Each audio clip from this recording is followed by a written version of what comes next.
Okay, so part two here. So in the first video, I noticed that I spent a lot of time talking about things that I think don't make sense for you. For example, if you're hiring an agent online simply by randomly calling whatever agent pops up in any kind of internet search that you're doing, and you're just kind of bouncing from agent to agent looking at random properties within random agents and not really building that agency related rapport. I don't think that's too bright, and I don't think that your transaction is going to go quite your way. Um, every now and again, flakiness does work, but it's not the best approach. But in this video, I wanted to spend more time talking about things that I think do make sense, and I want to give some suggestions on some things that you can try. So, yes, referrals are great. Talk to your friends, talk to your family members, talk to your relatives, talk to your spouses or partners if you have any.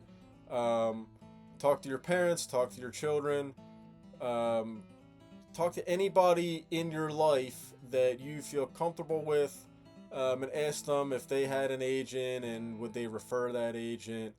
Um, you can also certainly do an internet search. It's not the end of the world. I'm not suggesting that it's a horrible thing, but once you have an agent in hand, my suggestion would be to ask questions.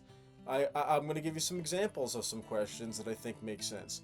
You can ask them if they have any testimonials. If they do, review those testimonials and see what some other folks are saying about them. You can check out their Facebook page or their LinkedIn page or other social media related pages. See what some of their posts are. See what some other people are saying about them. See if you get a comfortable feel with them. Um, you can certainly ask them if they live in the community or communities in which you're interested in purchasing in or selling in. If they don't, ask them if they know anybody that lives there or if they've bought or sold there before. Just kind of get an idea of what their familiarization is with those areas.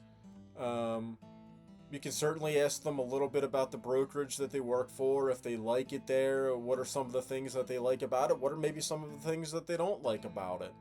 Um, Another one that I would really recommend doing, almost nobody ever does this, but I think it's a great idea, would be after you speak to the agent a little bit, ask them if they would mind if you call their broker or office manager or somebody overseeing them and get a second opinion on that agent. Now, in some ways, you might think, well, a broker or an office manager is never going to say anything bad about an agent because they want that income or revenue to come in. So it might not necessarily be an unbiased opinion. I know that. I recognize that. But by talking to the broker and saying, hey, what do you think about Bruce or whoever the agent would be that you're interested in possibly working with, you might learn some things about Bruce that Bruce didn't mention or think of to mention himself. So, although you might not necessarily learn anything negative about the agent, there might be some positives that the agent didn't realize were important to you and didn't think of to mention. You might learn that from the broker or the office manager. So certainly get a second opinion. I think it's a good idea. I think you should ask the agent if they are readily able to provide referrals. So, like, for example, if you need a referral for a lender, or you need a referral for an attorney, or you need a referral for a home inspector, every agent, even if they're a new agent, if they're brand new, every agent should be able to provide multiple examples of those referrals as needed. I would also ask the question, how many years have they been in the business? Even if they're a newer agent or even a brand new agent, that might be to your advantage to consider working with them anyway, because they might not have a very large clientele or a very large database, and they might have all the time in the world for you, and that might be something that's very, very important for you. Having said that, the other side of the coin is a really experienced agent with a lot of business.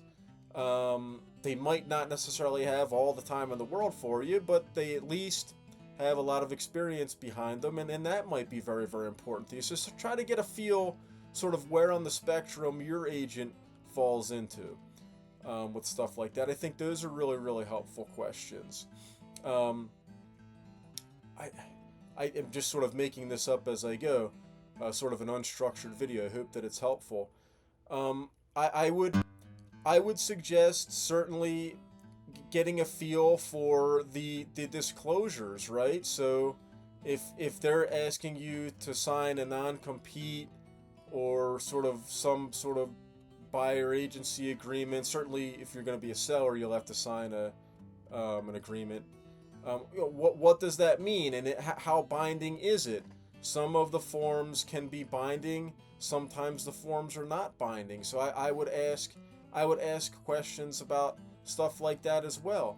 I would also ask questions like, how many days a week should we be trying to do showings? Is this something that the more the merrier? Or do you kind of feel like if I've seen 5 or 6 in my price point and I don't like any of them, maybe I should consider raising my price point, or maybe I should consider looking in another community? How's the inventory level in the areas that I'm interested in?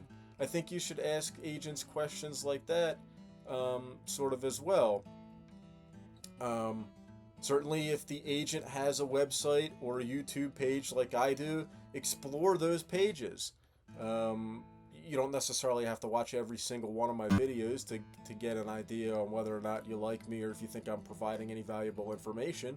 But you might want to watch 3 or 4 or 5 of the videos just to get a feel for me and kind of get a feel for my personality a little bit. And do you think that I'm informative and helpful to you? You might want to, if they're giving you referrals for other professionals, like if they're giving a referral for a lender, you might want to ask that lender, hey, have you worked with Bruce before? What do you think? Kind of getting your ducks in a row by asking the right questions is really, really, really helpful. I would also ask as well, I would say, how often do you expect that we should be meeting? Like me, for example, I'm a very, very communicative agent, and I really like to talk to my clientele pretty regularly. In the beginning stages of a deal coming together, I may be calling or texting or emailing you almost daily, because as the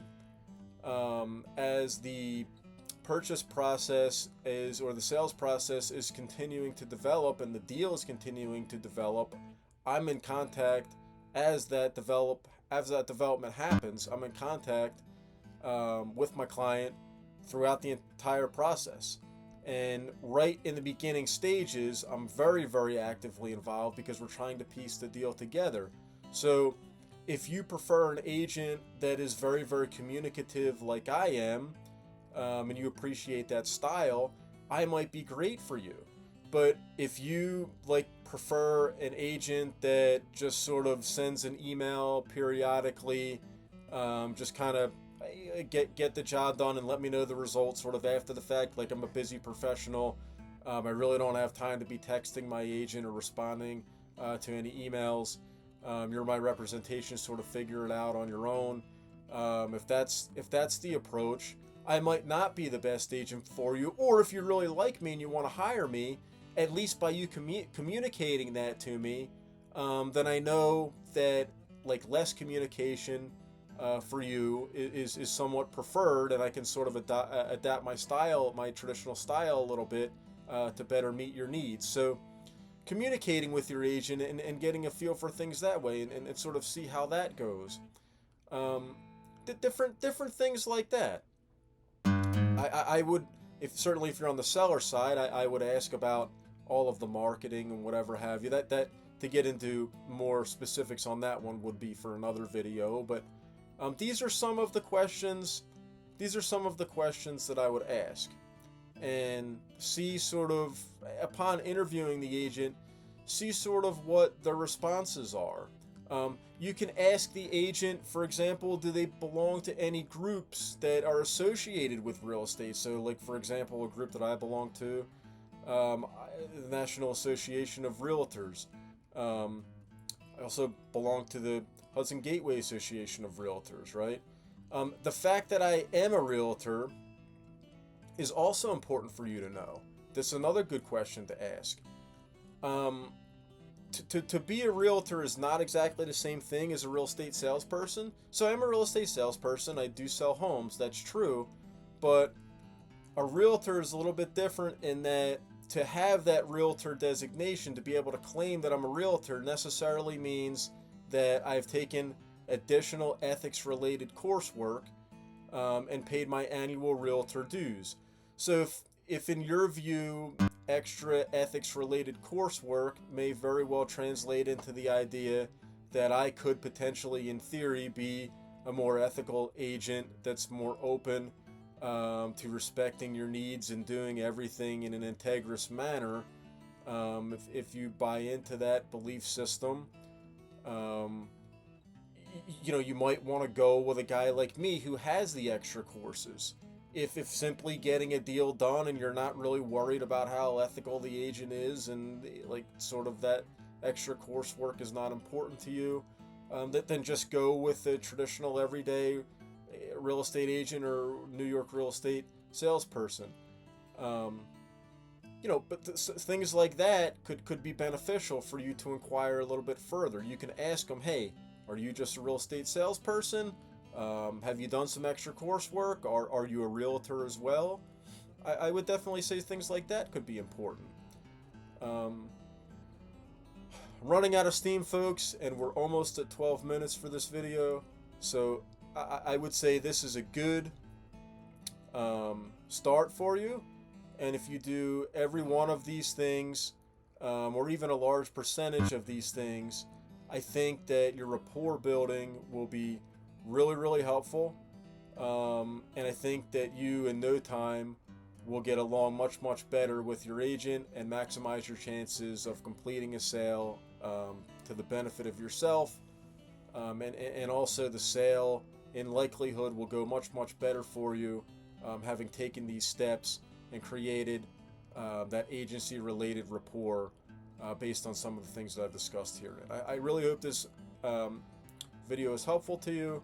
You're welcome to call, text, email me anytime. If you like the video, please subscribe, give it a thumbs up. If you know anybody that might benefit from some of the material that I'm posting, please forward it to them. And I thank you so much for your watches. Have a great day. Thanks a lot.